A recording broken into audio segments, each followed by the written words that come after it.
Tugu batas Kabupaten Wajo dan Kabupaten Sopeng kondisinya memprihatinkan. Tumbuhan liar terlihat di bagian bawah tugu yang berlokasi di Kecamatan Sabang Paru. Logo Kabupaten Wajo di sisi kiri dan kanan juga sudah terlihat usang, bahkan pondasi tugu retak.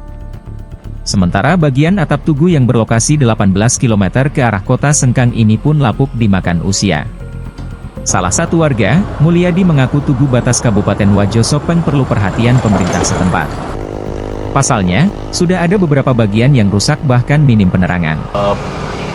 Pengelolaan tugu tersebut dikelola oleh Dinas Tata Ruang dan Pemukiman.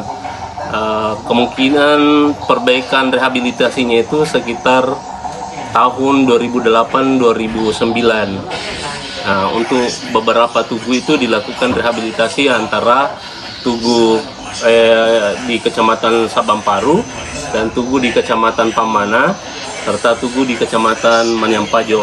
Itu terlaksana di sekitaran rehabilitasinya terlaksana di sekitaran 2008-2009.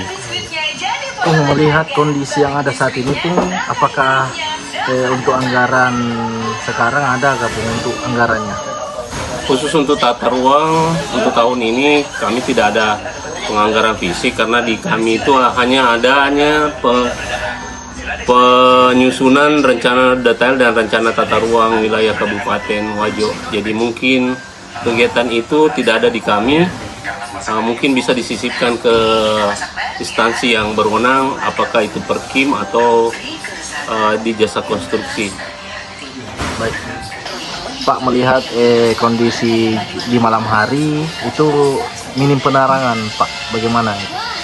Ya, kalau kita lihat peruntukannya bahwa itu adalah tugu batas antara Kabupaten Sopeng dengan Kabupaten Wajo, ya mestinya membutuhkan penerangan yang cukup karena memberi visualisasi kepada pengendara bahwa kami sudah masuk di wilayah Kabupaten Wajo atau meninggalkan Kabupaten Wajo. Download Tribun X sekarang, menghadirkan lokal menjadi Indonesia.